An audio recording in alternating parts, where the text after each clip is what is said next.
went back in time to kill the evil from the future.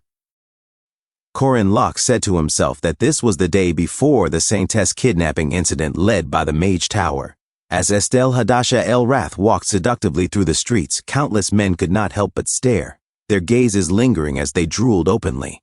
Her presence alone drew attention wherever she went. Her communicator crackled to life. "Saintess, how is the escort plan for the criminals progressing?" Estelle Hadasha El Rath replied calmly, "It is going smoothly. We will transport them together with the chapel knights. We have an entire chain of rank vicious heretics, all bound." A priest beside her spoke coldly, "They are truly impure wretches. They must be judged here in the Xi'an Holy Land. There are so many prisoners that we will have to travel by land, so it will take quite some time to arrive." Estelle Hadasha El Rath suddenly paused and looked into the distance, confusion flickering across her eyes. Walking alone along the street was Miriam Elizabeth El Rath. Miriam Elizabeth El Rath lifted her gaze toward Estelle, and Estelle exclaimed in surprise, "Mir?" A few moments later, outside the city, Estelle Hadasha El Rath asked quietly, "What do you want, Mir?" "I know you did not come just to ask how I am doing," Miriam Elizabeth El Rath said coolly. "How much will you sell that information for?" Estelle lowered her gaze and remained silent. Miriam continued, "I know everything, the Demi-Human Alliance and the existence of Mound as well. I am also aware that the Xi'an Order has been hiding that location. What will it take for you to tell me?" Sweat formed at Estelle's temples as she looked away. "I will do anything you want," Miriam said softly. "If you wish, we could even return to how close we were when we were children." Estelle closed her eyes, her silence stretching on. Finally she said, "I do not know what you are talking about."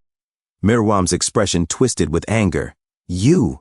She slammed her cane against the ground and turned away. As she walked off, she said coldly, "You will regret this. I will make sure of it." Estelle called after her, "On the escort route, there is Lady Maria's grave.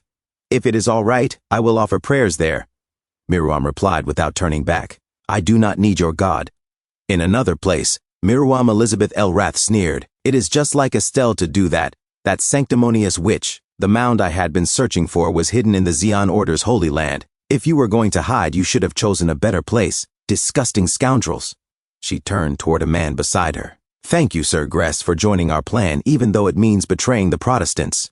Thanks to you, we have finally found Mound's location." Sir Gress chuckled darkly. "Hoo-hoo. The one who betrayed the Protestants was Estelle, that wretched woman," he continued.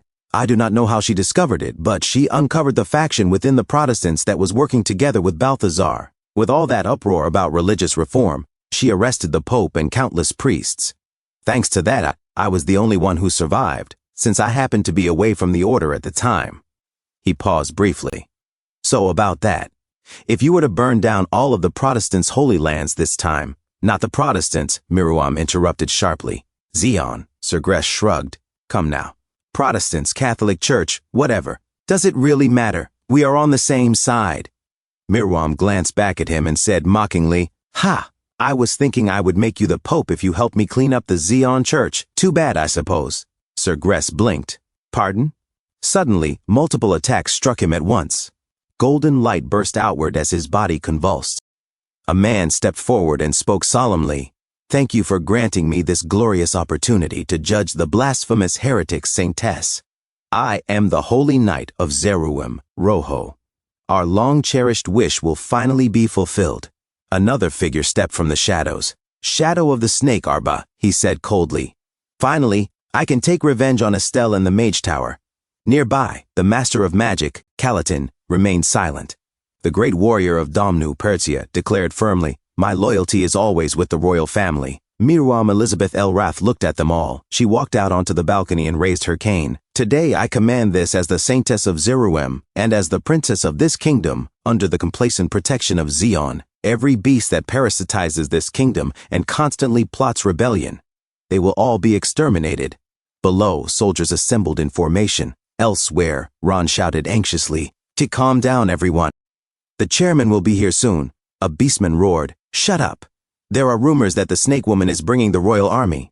This location has been exposed." He struck Ren across the face. "Kia!" she cried out in pain. Another voice said grimly, "Wait. If the snake found our location so quickly, not long after you arrived, do not tell me. You two are not traitors, are you? If you are, you will not leave this place unharmed. Erg, Ren groaned. Suddenly, a firm voice cut through the chaos. Stop. Wolf Elder Kush stepped forward. Fighting among family is forbidden. I believe I already told you that. He turned his gaze toward one person. Now then, shall we hear an explanation, Korenlock? Korenlock took a breath and said, to get straight to the point, it is because of me. And in his mind, he recalled, unexpectedly, spending a long time with Saintess Estelle at the Mage Tower, where she confirmed that there were people within the Protestants who followed Balthazar. And then, unlike what should happen, the religious reform began. And in the chaos, it seems a rat slipped away. Ha! This blasted butterfly effect. Korenlock spoke calmly but firmly. But it is not over yet. Please give me just a little more time. Wolf Elder Kush narrowed his eyes. More time? In 3 days, Korenlock replied. There will be a legislative trial. He took out a document, holding it up for everyone to see. Amendment to the National Demi-Human Registration Act. This is the bill I have been preparing, Koren continued. A civil bill to recognize the demi-humans we have been protecting as full citizens. More than half of Miriam's army belongs to the King's army.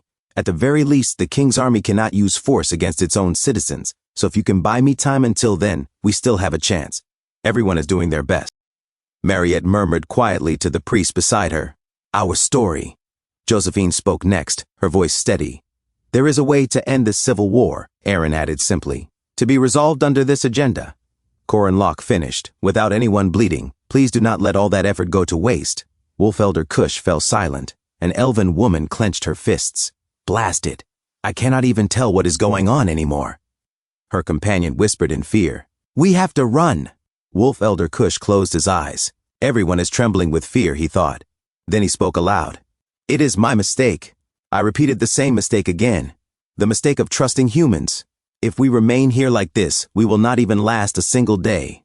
Every demi-human in Mound will be slaughtered. Do not resent me. In the end, this was always our fate. No. Another voice broke through. From the very beginning, this was a fight that would not end until one side fell. Korenlock exhaled slowly. I see, so that is your conclusion. He turned and walked forward.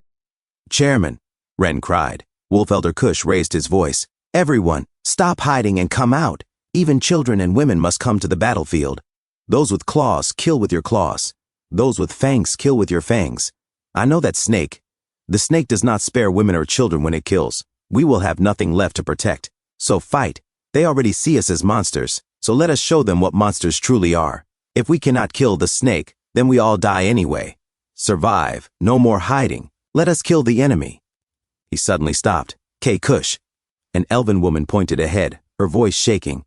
Over there. Wolf Elder Kush's eyes widened. That is, Protestants' chapel knights? He stepped forward. Are you going to fight with us?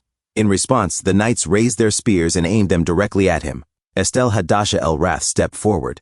No, she said calmly. We are here to stop you. If you wish to reach Mir, defeat me first. An elf cried out in disbelief. How could we fight? Saintess, thanks to you we have been able to remain hidden all this time. Wolf Elder Kush spoke slowly, his voice heavy. But Saintess Estelle, you are human as well. Saintess, we hold nothing but gratitude for the shelter you provided us. However, it seems you could not defy your own blood. You are going to side with the snake, the one threatening our lives? Estelle remained silent. Then she smiled. No, I am only going to stop you here for 3 days. Wolf Elder Kush's expression hardened. This is not the time for jokes, Saintess. If we all stay here, then who will face the army waiting outside right now? Estelle replied softly. Try trusting the person I trust most. Wolf Elder Kush stiffened. Even after everything that has happened, you are telling us to believe in God. No, Estelle answered. Outside, the army of Miriam Elizabeth El Rath advanced. She raised her arm, signaling the troops to halt, her gaze fixed forward. Korenlock stepped ahead and slammed the butt of his spear into the ground. Everything is not going the way you think. When it comes to humans, he continued coldly. Sometimes force is the only language left. What else can we do? Ron cracked his knuckles. Alicia, weary of endless fighting, let out a long sigh. Huaren stretched her arms, loosening her shoulders. Korenlock gritted his teeth and rolled his shoulders, steel in his eyes. They prepared for battle. Thanks for tuning in. I truly appreciate each and every one of you who took the time to watch this video. Don't forget to hit that like button and subscribe for more content like this. If you enjoyed what you saw, consider sharing my videos or channel with your friends who might also enjoy it. Your support means the world to me and helps my channel grow. Let's keep this community thriving together. Until next time, see you in the next video.